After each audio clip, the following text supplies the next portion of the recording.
Hello mga besh! Good morning! Ipapakilala ko sa inyo ulit si Jiro. Nakikita niyo na siya sa dati kong video. Isa siya sa naging kaibigan ko dito sa Japan. At katulad din nating mga Pilipino, napaka-friendly niya. Katunayan nga, nagsuot pa nga siya ng yukata. Dahil bibisitahin namin ang bagong bukas na bar ni Sho Tomita, ang Hideout Bar.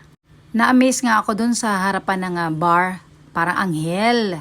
Manang-mana kay Sho ang design niya, anghel, char. At ang daming nagbigay ng bulaklak. Naku, in fairness ang daming nagmamahal sa'yo, Sho. Ito nga ang bar ni Sho Tomita, ang Hideout Bar. Ang DJ's booth. Ang hall. Nako sosyalan. Saan mo ba nakuha ang mga design na yan? Maganda ang loob at napaka-elegante din, simple lang. At meron pang pa-recreation area talaga tong si Sho. Meron pang maliit na bilyaran. Meron ding pa-VIP room, kaya ito tinignan natin ang loob. Wow, grabe. Talagang level up ka na sa Sho. Malakas talaga ang loob ni Sho na mag-business. Ayan nga hindi ko na siya makausap dahil sobrang busy ng aking best friend na Sho. Dati musmus na musmus pa lamang siya na makilala ko. At hindi nga siya mapakali dahil talagang overwhelmed siya sa pagbisita ko sa kanya dahil hindi niya inaasahan. Pero inihintay niya ako dahil nag-usap nga kami na pupunta ko. Ito yung kanyang shisha bar. Akala ko naman mic nung una. Pinapractice nga namin dahil maski siya hindi pa rin niya alam paano ito gamitin. Dahil kabubukas lamang daw niya. At ito nga si Jiro, gusto na magkampay agad. Numitay na daw siya ng beer dahil sobrang init ngayon.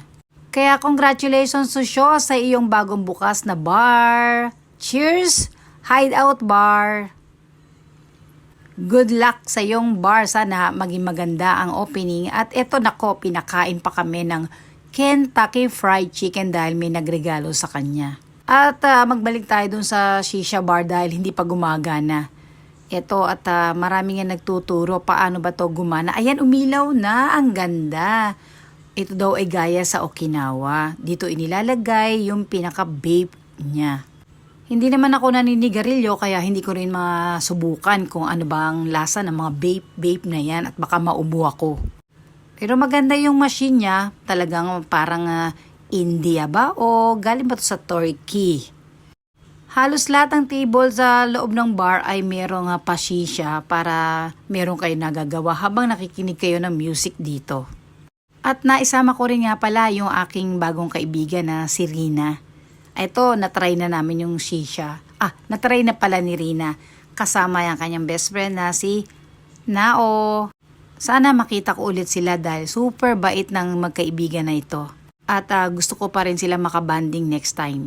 Message ko sa Hideout Bar at kay Sho Tomita, good luck. Talagang hindi na kita ma-reach. Iba talaga kapag kabataan at malakas ang loob.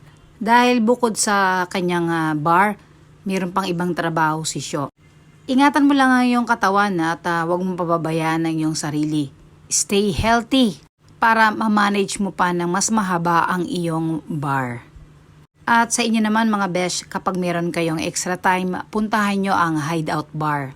Makikilala nyo rin si James, ang kanyang staff. At alam nyo ba si James, bukod sa gwapo na, ay napaka-smart. Marami kayong matututunan kay James dahil napakasarap niyang kausap.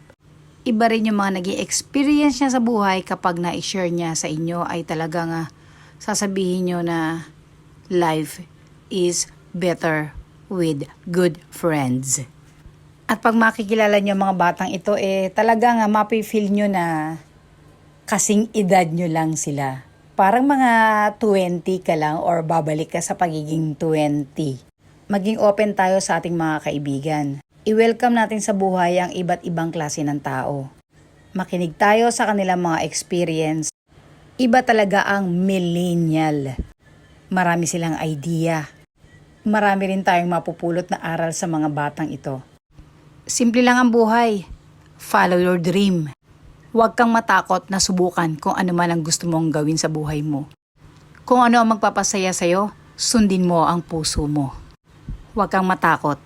Kaya sa'yo, Sho, ay nako, super Congratulations at nagawa mo na ang gusto mong magawa sa buhay mo, ang iyong matagal na pangarap. Sa muling pagkikita at narito lamang si Mami Rina para sumuporta sa iyo. Good luck, Sho!